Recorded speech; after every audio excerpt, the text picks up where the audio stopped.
Time for us to check in with Amanda Lang, business reporter with BNN Bloomberg, host of Taking Stock, which you can hear, by the way, anywhere on the Iheart network.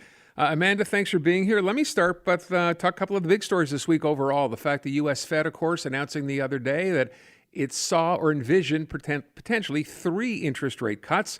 We know the Bank of Canada looking at good inflation numbers. They were actually down from month to month. Does this finally begin to signal that we're going to see a drop? Yeah, in some ways, Aaron, it was good news, and the Fed is kind of reiterating what it has tried to signal, which it does see relief by the end of the year. You could actually see this in 2 ways, because the Fed also took the time to say not as soon as some had thought. So some were really hoping for a rate cut south of the border in the next couple of months, and the Fed, to my mind, really pushed it back out by the end of the year, yes. And they also tempered their view of 2025. So you might only get 3 rate cuts is another way to look at that. So depending on the size of them, we may not, we've talked about this before, we may not see a ton of relief when all is over. We might just be down by a percent or 1.5%. Yeah, although markets seem to welcome the news, right? Markets had a good day after the announcement came out on Wednesday, so maybe that's a good sign. I don't know, but there you go. All right.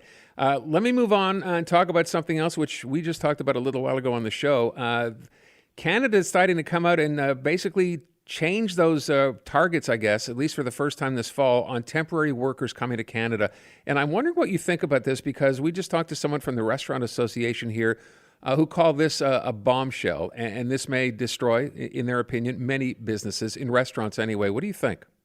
Yeah, I mean, you definitely can see a few different sides on this. And the one is these are the workers that were coming in were being put to work. I mean, there's lots of use for them in service industries. We know the agriculture, the temporary seasonal workers are very, very much in demand. What the government's, of course, trying to do is balance that against having too many non-permanent residents in this country at a time when we have some stress in other parts of the system.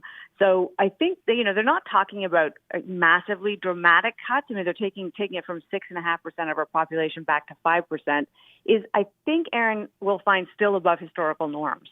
So we're still going to have more temporary workers than we used to have, just not as many as we were heading towards. And but some of this is also the international students that they've already talked about. Right. And so you take those together, and they're really just trying to cool it down a little bit. They're not removing them. The program is still there, and I think hopefully the folks that need them for the jobs will get them. We should also say we're heading into a milder economy here, and there may well be more Canadians available for those jobs, permanent residents available for those jobs as well in those service industries and elsewhere where they were so hard to find when the labor market was tight a couple of years ago. Yeah, although I know they said in construction and healthcare there are exceptions being made there. You'd wonder if they're going to make exceptions there, why not do them for the restaurant industry in this country, which seems to be the one that's going to suffer perhaps the most?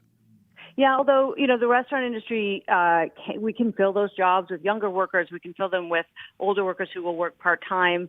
It may be a wage issue. We may just have to see wages come up to attract people to those jobs. To my mind, in terms of setting policy, those aren't the jobs you should fill with someone who's traveling from another part of the world. You should fill those.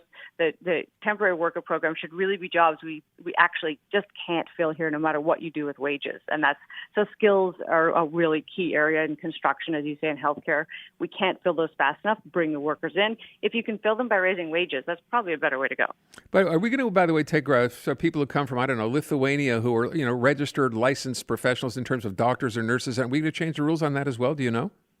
Well, there's lots of talk about, and certainly Ontario has made some strides. There's still a lot of friction. I mean, this has been our problem forever, and that is getting the accreditation of other jurisdictions in our country. Right. And it's complicated because, we do want to have standard so we know a nurse is a nurse is a nurse. We are definitely getting better. We're fast tracking it, and we're creating different categories of workers so that they can come in and get right to work in the healthcare field while they match our accreditation programs. So that's all positive steps. It does that. You're right to identify that as the problem, because that is one key. We've all met the people who are way overqualified in their own country, and they just can't get their qualifications here. And we have to do better on that front. Driving a taxi in Montreal. All right, let me move from that to this other. You asked the question. So the CRA, Canada Revenue, already has your info. So why aren't we making automatic tax filing a reality already? Yeah, this is interesting. There's a story about this week that we know that the government has talked about it. The last budget, they said they're kind of piloting a program for automatic filing.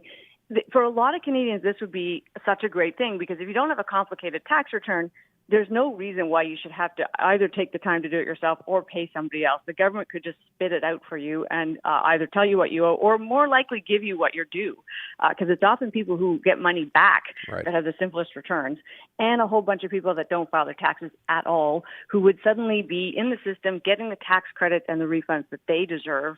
So that I hope we hurry up and get that part of it done, because there's a whole lot of people who would benefit from filing taxes and they don't because it's cumbersome and costly and time consuming. Last thing to talk about today. This is a big story the other day when the U.S. Department of Justice announced it is suing, not just warning, suing Apple over smartphone antitrust violations. And look, these things tend to have ripple effects. So what's your take on this? Yeah, I mean, so the argument here is that Apple has used its ecosystem to close out competition. And we all know in some ways that's just true. That's been the case, right? If you want to get an app, you've got to do it through the App Store. There are a whole bunch of different ways that Apple has tied devices together and purchases together. And this is a really interesting case, Aaron, because, we can say, well, it's good technology and we like it. And, have we not been well served? The problem is when somebody has a kind of an anti-competitive position that Apple does, we don't know what might have emerged if there had been more competition. So it's true with other big tech. Amazon is facing similar antitrust complaints from the Department of Justice because of its size and the way it uses its clout.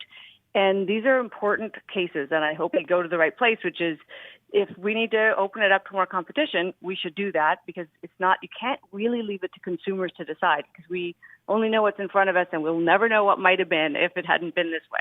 Yeah, and again, to the point about it having a trickle effect, if this is happening to Apple, we know other companies try to protect what they believe is proprietary or should be as far as they're concerned. You worried that other companies are going to be looking at this as well?